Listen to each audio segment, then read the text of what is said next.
je voulais dire, on reçoit des invités qui vont parler un petit peu du cargo nautique. Alors, j'interroge d'abord la dame, tu permets quand même. On commence par la dame. Absolument. Oui, bien sûr. Gladys Morinier, alors vous êtes responsable du pôle développement compétitif des entreprises. Ça a à voir avec cargo nautique? Ben oui, déjà, pôle développement et compétitivité des entreprises, mais à la Chambre de commerce, pas à la Marina. Ah, pas à la Marina.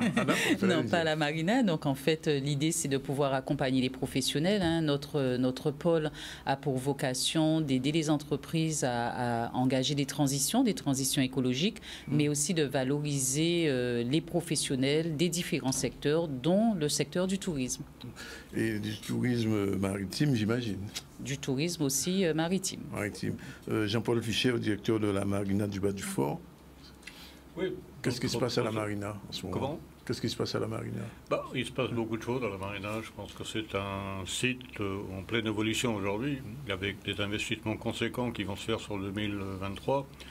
Mais ce n'est pas le thème du jour. Le thème du jour, c'est qu'on va accueillir pendant 3 jours un ensemble d'exposants, de gens aujourd'hui qui travaillent dans le domaine maritime, mais dans des activités qui sont liées à la mer. Oui. Le thème de développement pour la Guadeloupe, maintenant depuis des années, d'ailleurs qui n'est pas simplement pour la Guadeloupe, mais sur l'Europe et sur d'autres pays, c'est la valorisation des métiers liés à la mer. L'économie bleue. Oui, l'économie bleue, quoi. C'est l'or, on dit même mieux aujourd'hui, on dit l'or bleu, quoi. L'or bleu carrément. Après, oui, mais après en Guadeloupe, on a le ciel, le soleil. Il faut faire attention aux orpailleurs. Vous voyez ce qui se passe en Guyane. Oui, bon, les orpailleurs bleus en Guadeloupe, il n'y en a pas trop, mais enfin, il y a la mer, il y a le soleil, il y a la Guadeloupe, et puis il y a beaucoup de métiers qui sont liés à la mer, et notamment la plaisance, les pêcheurs, la construction navale, la réparation navale. Je crois que la Guadeloupe ignore l'importance de ce secteur aujourd'hui. Et notre but dans le cadre de cette manifestation était de valoriser tous ces métiers, de montrer à la population de la Guadeloupe quel impact économique que ces métiers pouvaient avoir sur leur quotidien, sur l'économie de la Guadeloupe, mais aussi quelles possibilités de développement. Aujourd'hui, le développement des pays d'Afrique, de l'Europe se font à travers la mer. Et c'est le grand projet de la stratégie européenne, c'est le grand projet de la stratégie africaine aujourd'hui, c'est de valoriser les métiers de la mer et de développer toutes ces activités. Toutes nos ressources futures viendront principalement de la mer. Et ce que les gens ignorent aujourd'hui. Madame Morinier, les entreprises guadeloupéennes qui sont à la CCI ont cette sensibilité dont parle Jean-Paul Fischer? Oui, il y a des chiffres qui sont sortis dernièrement puisque la région est en train de mettre en place, de réviser le SRDE2I, donc le schéma de développement pour la région. Et dans les derniers chiffres, l'économie bleue, c'est plus de 700... bleu. Comme dit M. Fischer, oui. C'est plus de 750 millions d'euros de valeur de production en Guadeloupe. Donc c'est une économie qui est importante. Il y a pas mal de professionnels qui sont sur ce domaine-là. Le volet activités touristiques, comme disait monsieur Fischer, des activités de loisirs, mais aussi tous les métiers qui tournent autour. Aujourd'hui, pratiquement toutes les îles autour ont leur boat show, ont leur salon nautique. Les entreprises guadeloupéennes participent à de grands événements sur l'international, des salons internationaux comme le Grand Pavois, comme la Route du Rhum, qui est une course, mais aussi d'autres comme le Nautique de Paris. Et il était évident pour la Chambre de commerce, donc pour le président de la CCI, et de s'associer avec la Marina, puisqu'on avait le même projet d'accompagner la région dans ce schéma de développement de l'économie bleue. Comme disait M. Fischer, c'est un vecteur d'emploi, emploi pour les marins-pêcheurs, emploi pour les jeunes. Et il était évident de s'associer quand on s'est rendu compte qu'on avait le même projet, d'être ensemble pour pouvoir accompagner le schéma aussi de développement d'économie bleue de la région et travailler avec d'autres acteurs qu'on va citer tout à l'heure. Alors, quand vous dites emploi pour les jeunes, ça suppose qu'il y a de la formation derrière? Il y a des projets de formation. D'ailleurs, on a eu des rencontres dans le cadre de notre commission pêche dernièrement et où les marins-pêcheurs nous disent qu'il y a un besoin en formation. Il y a des attentes puisque c'est un secteur qui est très réglementé. Hein. Il faut avoir des habilitations spéciales pour aller en mer. Ce n'est pas que les marins-pêcheurs, ce sont aussi toutes les activités de loisirs, les activités de visite. Et ça, il y a des insuffisances encore sur le territoire. Donc, c'est un secteur vraiment véritablement vecteur d'emploi. Jean-Paul Fischer, je pose quand même la question parce qu'elle se pose. Marina, d'accord, mais l'écosystème, l'écologie dans tout ça, est-ce qu'il y a un respect? Parce qu'on sait bien que quand il y a des bateaux, il y a des déchets. Oui, mais là aussi, je crois qu'il faut réfléchir, il y a une évolution. De toute façon, l'activité maritime, c'est une activité qui se développera, qu'il faut développer en respectant le cadre de l'environnement, de l'écosystème, et ça, effectivement, il y a des évolutions. Aujourd'hui, il y a des bateaux qui vont solaires, il y a les bateaux électriques, il y a le traitement de l'environnement, des déchets. Il y a le travail, nous, sur la marina, on vient d'acheter un éco-tank, hein, c'est-à-dire c'est une marge multiservice qui permet de lever les eaux grises, de ramasser les déchets, de traiter les pontons, de faire un certain nombre d'actions qui répondent à cet objectif d'améliorer l'environnement. Mais le développement se fera malgré tout. Il faut faire le développement de la Guadeloupe aujourd'hui passera immanquablement par la voie maritime, par l'activité maritime. Bon, je prends l'exemple. Sur la Caraïbe aujourd'hui, la réparation navale représente 650 millions de dollars. L'ensemble de la Caraïbe. Sur la Caraïbe. Oui. Est-ce que la Guadeloupe ne pourrait pas récupérer au moins 10% de cette activité avec, au bout, des emplois forte plus-value? Essayez de trouver aujourd'hui en Guadeloupe un dieseliste marin. Vous aurez du mal à le trouver, c'est quand même plus difficile aujourd'hui en Guadeloupe de trouver un dieseliste qu'un médecin spécialiste. Ça veut dire qu'aujourd'hui, il y a des métiers d'avenir pour l'ensemble des jeunes Guadeloupéens. Alors effectivement, la région, la marina, la CCI, enfin les organismes en charge de la formation, doivent effectivement explorer les pistes de formation pour offrir aux jeunes Guadeloupéens des possibilités d'emploi et des possibilités d'emploi à forte plus-value. Oui. Mais est-ce qu'aujourd'hui, la marina dont vous êtes responsable n'est pas déjà trop petite? Parce qu'on voit que les bateaux sont les uns sur les autres pratiquement. Hein. Le problème, c'est que sur une marina, c'est difficile de pousser les murs. Hein. Donc en fait, on est quand même dépendant d'un certain nombre d'éléments, notamment la mer. Oui. Donc la marina de Bas-du-Fort, effectivement, aujourd'hui, on est en pleine capacité. L'extension de la marina est impossible. Mais je pense qu'il faut réfléchir au schéma de développement des marinas en Guadeloupe. Oui. Il y a une réflexion à mener parce que comme je répète tout à l'heure, la Guadeloupe est un archipel. Ça veut dire que pour n'importe quel marin, n'importe quel plaisancier, la navigation est relativement facile. La route du Rhum a permis de réconcilier partiellement la Guadeloupe avec la mer. Donc il faut continuer à travailler dans cette stratégie et identifier les sites sur lesquels on peut faire du développement, parce qu'au bout du développement, il n'y a pas simplement le bateau, mais il y a le ship chandler, il y a le réparateur naval, il y a celui qui fait du tissu, il y a celui qui fait de la réparation des voiles. Il y a une déclinaison de métiers qui est exceptionnellement importante. Et ce sont des métiers d'avenir. Le tourisme, ce n'est pas simplement la chambre d'hôtel, le tourisme, c'est toute l'activité qui est autour de l'accueil de la Guadeloupe. Pour répondre à ce que vous dites, ce n'est pas votre périmètre, mais je pose quand même la question. La marina de Rivière-Sens, elle n'est pas encore en bon état. La marina de Rivière-Sens. Ben, écoutez, je connais pas le dossier, mais bon, je pense qu'à ce moment-là, il faut peut-être... Vous avez peut-être quelque chose à dire là-dessus, Mme Mounier? Non, il faut peut-être interpeller les gens et pourquoi la marina de Rivière-Sens, peut-être qu'il y a un problème de gestion, d'investissement, de financement. C'est un peu dommage, effectivement, qu'elle n'évolue pas, mais je pense qu'il n'y a pas que Rivière-Sens. Il y a d'autres sites sur lesquels on peut travailler aujourd'hui. Il y a des Haies, il y a Port-Louis, il y a Saint-François. Je pense qu'il faudrait arriver à créer une fédération des marinas de la Guadeloupe, et effectivement, avoir des projets de développement communs avec le conseil régional et les autres collectivités, parce que je maintiens qu'aujourd'hui, c'est une activité qui se développe et qui, aujourd'hui, les îles concurrentes, je connais bien Saint-Martin, je connais bien Antigua, je peux vous dire aujourd'hui qu'effectivement, eux, ils ont des projets de développement conséquents, pas simplement sur les marinas, mais tout ce qui est réparation navale, construction navale, entretien, etc. Ce qui crée des ressources significatives. Vous êtes en train de dire qu'il n'y a pas suffisamment de marinas?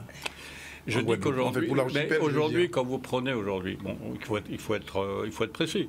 Oui. Aujourd'hui, on n'est pas en capacité d'accueil pour l'ensemble de la plaisance. D'accord. Et alors, ce qui fait qu'aujourd'hui, on a, et vous parliez tout à l'heure d'écosystème, on a des mouillages sauvages. Hein, je ne posais pas la peine que je vous les montre, vous les connaissez, tout le monde les connaît. Oui. Est-ce qu'aujourd'hui, il vaut mieux avoir une marina organisée, gérée, maîtrisée, dans l'environnement maîtrisé, que des gens qui mouillent n'importe où et qui mettent en cause l'écosystème? Donc la problématique aujourd'hui, c'est de créer des lieux d'accueil qui soient organisés et obliger les bateaux ou les propriétaires de bateaux à venir mouiller dans les s'amarrer dans les marinas. Alors je vais vous embêter. Est-ce que vous connaissez la marina l'a mieux protégé, l'endroit en Guadeloupe où les bateaux seraient les mieux protégés et qui n'est pas exploité aujourd'hui? Peut-être pas, mais... Lance à la barque. C'est lance à la barque, ouais. Oui. Enfin, ouais. Ouais, mais historiquement, c'est un lieu d'abord où il y avait beaucoup de navigation.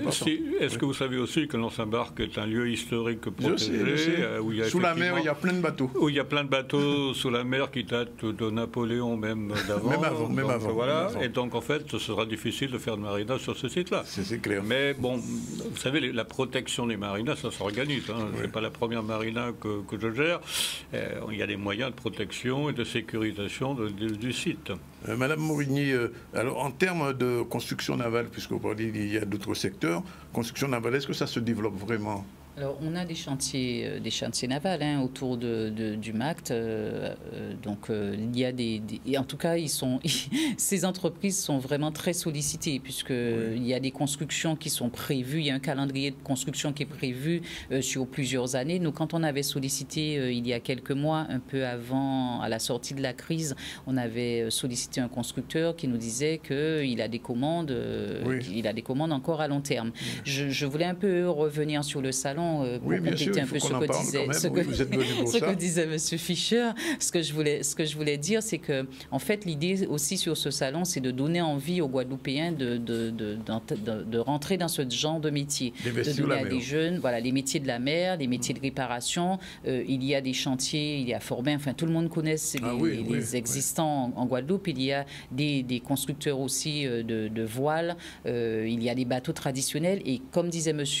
Fischer, il y a plein de métiers qui tournent autour de la mer. Et l'idée du salon, c'est donner envie aux Guadeloupéens de pratiquer non seulement les activités touristiques qui existent, puisqu'il y a des activités de loisirs aussi touristiques que tout le monde ne connaît pas, et aussi des activités, et voir aussi quels sont les métiers qui existent. Donc, sur les exposants, voilà, toute la filière. Sur les exposants, il y a Pôle emploi, il y a la CARL, il y a la région Guadeloupe, il y a la CCI, il y a d'autres entreprises qui sont dans le domaine de l'écologie marine, et on invite donc tous les Guadeloupéens à venir à cette première édition qui est une première édition qui sera peut-être un peu timide comme toutes les premières éditions. On espère qu'on aura du monde, on a mis ce qu'il faut, mais l'idée c'est de garder dans le calendrier des produits touristiques de la Guadeloupe avec le comité du tourisme, avec la chambre avec la marina, avec les collectivités, mais aussi avec la région Guadeloupe, d'inscrire cette manifestation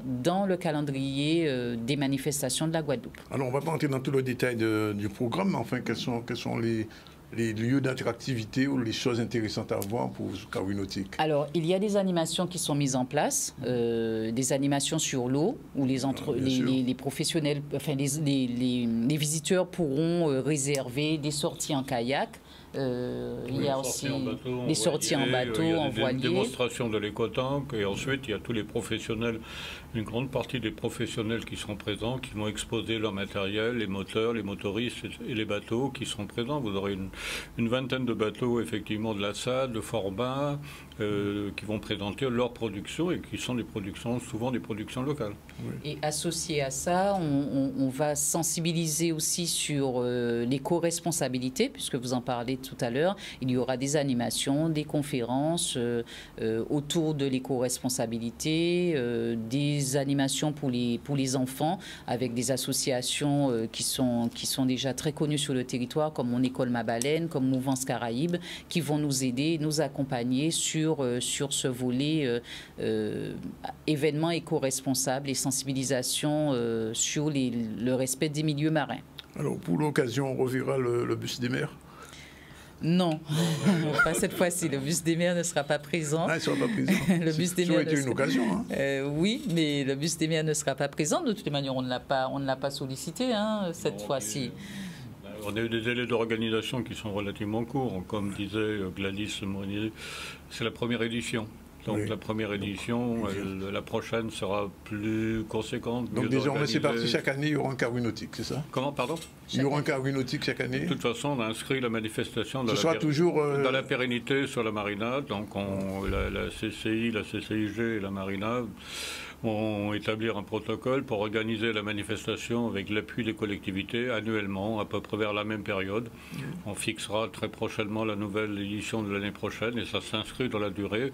L'objectif étant bien sûr, ce que je vous disais tout à l'heure, la valorisation du métier de la mer, l'ouverture de la mer, enfin pour la Guadeloupe, enfin pour les Guadeloupéens, l'ouverture vers la mer et l'évolution vers les métiers que qu'on expliquait tout à l'heure, qu'on parlait de la réparation navale. On parlait de la problématique des marinas, mais au-delà aujourd'hui, ce qu'il y a comme problématique, c'est les zones techniques. Oui. On a peu de disponibilité en matière de zones techniques pour faire de la réparation navale. Oui. Et là aussi, il faut qu'effectivement le grand Donc il faut de la formation.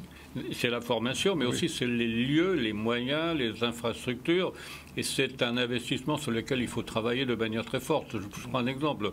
Nous sommes propriétaires d'Aldoc. Vous savez, Aldoc, c'est un espèce de barge sur lequel vous mettez les bateaux pour réparer les grands bateaux. Il n'y en a qu'un en Guadeloupe. Mais les docks, il y en a 2, 3 à Saint-Martin et ailleurs. Donc en fait, il faut investir dans ce type de matériel pour effectivement faire du développement. Et c'est là qu'il y a la ressource en matière d'emploi. Donc effectivement, l'objectif du salon, c'est de dire à la Guadeloupe, venez nous voir, venez regarder, venez voir quels sont les métiers aux jeunes, venez voir comment vous pouvez vous former, qu'est-ce que vous pouvez avoir comme avenir. Aujourd'hui, vous prenez le métier de la mer, ou le métier des professionnels de la mer, vous avez, je prends un exemple, et ça m'a toujours frappé, vous avez peu de skippers guadeloupéens. Ouais. Hein? Pourquoi ? Ça veut dire qu'aujourd'hui, c'est une piste à explorer. Il faut travailler sur ces pistes. On avait commencé avec Guadeloupe Grand Large un grand moment. À un moment donné, il faut continuer sur cette piste, former des skippers aussi. Hein, on a quand même créé, grâce à Guadeloupe Grand Large, Piprol. Qui a montré qu'il s'était devenu un espoir de la voile. Donc ce travail, il faut le poursuivre, l'accentuer, le concentrer pour qu'effectivement la Guadeloupe exploite pleinement ses possibilités, ses potentialités de développement. Ça signifie qu'au niveau de la CCI, il y aura un véritable investissement dans l'or bleu, enfin dans l'économie bleue. Oui, bien sûr. D'ailleurs, cette manifestation est le début de d'autres événements sur lesquels on travaille, sur des événements peut-être un peu plus courts, qui touchent aussi d'autres domaines qu'un salon, puisque l'accompagnement des professionnels, c'est la mission première de la Chambre de commerce. Et puis, lorsque M. Fischer parlait, je me dis aussi que l'idée, c'est que les Guadeloupéens viennent voir quels sont les projets de développement économique dans ce domaine-là. La CARL sera avec nous. Cap Excellence aussi a été sollicité malheureusement pour cette première édition. Physiquement, ils ne peuvent pas être là, mais on espère que les collectivités vont se joindre aux prochaines éditions. On sera, nous, présents en tant que Chambre de commerce autour des professionnels privés. Et voilà, donc la manifestation va prendre de l'ampleur. On a vu comment ça a commencé avec le Martinique Boat Show. Nous, le Carré Nautique, c'est notre première édition.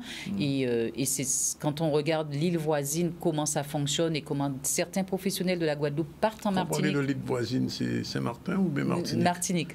Martinique. Et certains professionnels partent en Martinique pour pouvoir promouvoir leurs activités en Martinique. On leur donne une fenêtre et un lieu d'échange avec le Carré Nautique et on les invite vraiment à se joindre à cet événement pour pouvoir rencontrer d'autres professionnels, faire des affaires. Et nous, pour les prochaines éditions aussi, on est dans un réseau de la Caraïbe. La Chambre de commerce fait partie des réseaux des chambres de la Caraïbe. L'idée est d'inviter des entreprises de la Caraïbe à venir faire du business avec les entreprises de la Guadeloupe. On a de l'ingénierie. Enfin, voilà, la Guadeloupe a un potentiel vraiment important dans ce domaine-là. Et le but du salon, c'est ça. C'est faire rêver par les bateaux qui seront aussi présents, faire rêver les visiteurs sur ce qu'il y a, acheter des bateaux d'occasion, des bateaux neufs, mais aussi utiliser les sources d'information pour pouvoir trouver un emploi ou développer une activité dans ce domaine-là. Je pose comme la question, l'entrée du salon est payante ou gratuite? Non, l'entrée du salon est gratuite. On accueillera tout le monde, les enfants, les familles, les professionnels. Venez nombreux à partir de demain. Donc le 9, vendredi matin, le salon ouvre à 10h. Il sera ouvert jusqu'à 20h. Il sera ouvert le samedi de 10h à 21h et le dimanche de 10h à 20h. Donc on espère avoir de nombreux visiteurs qui viennent s'informer sur les métiers de la mer, sur notre activité. La région sera présente, elle va présenter son plan de développement, notamment en matière maritime. La CARL sera présente aussi, il y aura des conférences, des présentations des projets de développement, notamment de la CARL. Et je pense que ce sera un moment d'animation intéressant pour la Guadeloupe. Et bien sûr, première édition, ce sera beaucoup mieux la prochaine. Ok, ben on l'espère au fond. Donc on vous remercie d'être venu parler de Carreau Nautique. Demain. C'est nous qui vous remercions. Et puis, j'espère qu'Canal 10 sera aussi sur site pendant cette période-là. Comme toujours. Bon, vous allez... on se jette à l'eau. Comment? Voilà. On se jette à l'eau. Vous allez vous jeter à l'eau et vous allez naviguer dans des eaux transparentes.